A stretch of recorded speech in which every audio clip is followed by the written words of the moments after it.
My Project Rudy dreams seem a little bit less optimistic on this. My dreams of Super League with 70 teams reorganizing back by geography, everybody making a lot more money, the greatness that is Project Rudy, seems further away today because Greg Sankey now has the ear of POTUS, of the President of the United States.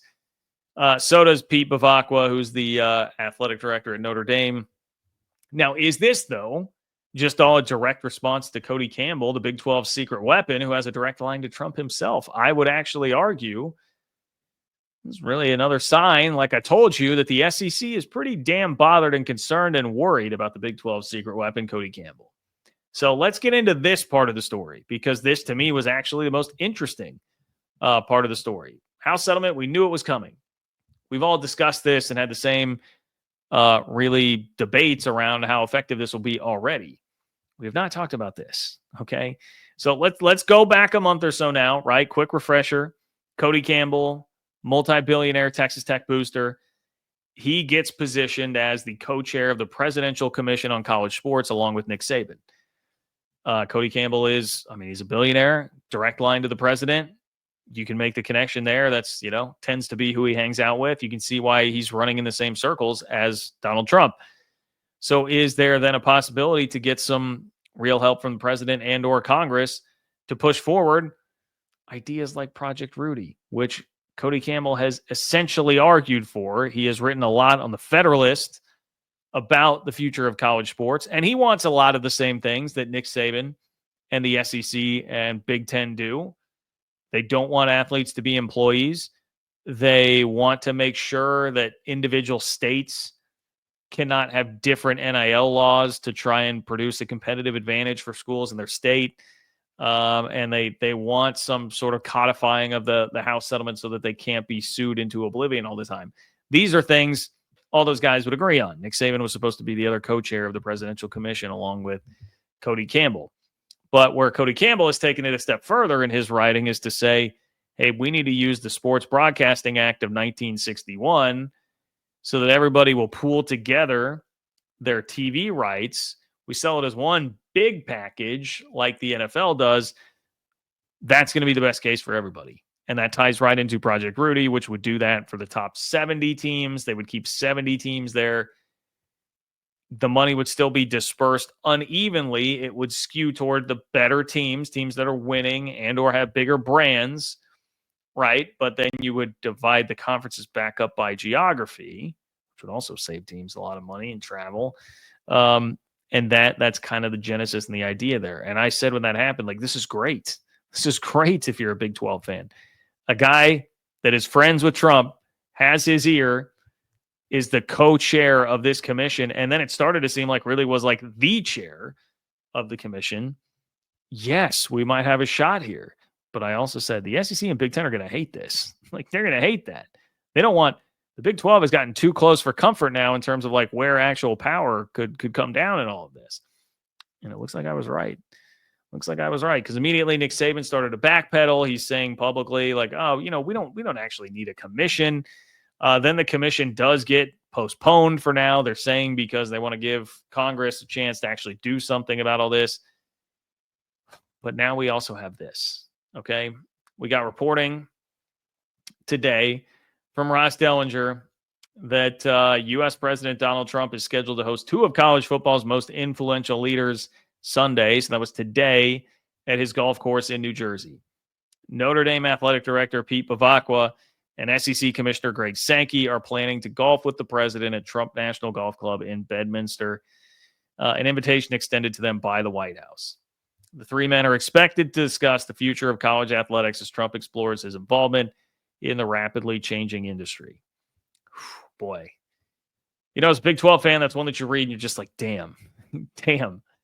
How does this happen? Well, Pete Bavacqua has a history with Trump. Bavacqua used to be high up at the PGA Tour. So his relationship goes back 10 years, according to the reporting in Dellinger's article. And he's bringing Greg Sankey along, who is, I think it's inarguable, the most powerful man in college athletics right now. So they're there. And the scary part here is that, well, look, for one, Do I think that this is all like a direct response just because Cody Campbell was involved on that presidential commission? It's like, hey, we got to go to. I think the timing tells you that some of this is about the House settlement, and they have huge fish to fry. I knocked out all those things everybody seems to agree on. They don't want athletes to be employees. They want to rush and get Congress to codify this thing so they cannot be sued all over the place. Those things are obviously very pressing issues, but it sure seems like the intensity is turned up on what the SEC has been trying to do ever since it was like, oh, hey, President Trump likes Cody Campbell. He's going to be a co-lead of this commission on college sports. And he's a guy that's got some ideas that may be better for the overall sport, but not as good for the SEC or the Big Ten. It does seem like they've been making moves to try and stave some of that off. And this, I mean, I'm not going to lie. This is a good one. This is a good one because this really seems like throwing some real weight around. This is a line from Ross Dellinger's story. Quote, "The significance of the meeting cannot be overstated." That is a direct quote from Ross Dellinger, from my money, the most informed guy in college sports. The significance of the meeting cannot be overstated. So it is a big deal. It is a big deal. Now, a lot of the reason I'm sure for that statement is because of what it can do just big picture for the sport and all of these different things that need to happen for things to start functioning correctly. But it's also like, I don't know, man. With this administration, it's like the second somebody else gets POTUS's ear, you got to worry about what's going to happen, and what could just snap decision happen like that. You want to be constantly in his ear. My hope is like Cody Campbell shooting some text messages out there too. Like, hey man, you want to FaceTime tonight? Like, hit me up. You want to hop on Call of Duty or NCAA or something and chat while we're doing it? Like, do something. Get back out there, because now this commission has been tabled. Things are happening. House settlement happens. Sankey is not the one we need developing a real strong relationship there right now. Okay. It's just so unpredictable. And this is why, like, it just seems like frankly, in some ways, kind of a perfect match, right? It's college sports is pretty chaotic right now. Lots of decisions being made. Some can be made on a whim. Some can change. Some can flip-flop. That's sort of what we have right now with the administration. And so it's just hard to know where all this is going to end up. It's hard to know who will wind up being more influential than others. It's hard to know how good and or bad this will be for schools that are outside of the Big Ten or the SEC, or frankly, just schools that are not one of the top 10 to 15 brands in the sport. Here's one other paragraph that came in from Dellinger on what supposedly would be some of the focus of this meeting. It says they seek legislation that deems athletes students, not employees. There you go. There's pillar number one we talked about earlier. It preempts state NIL laws.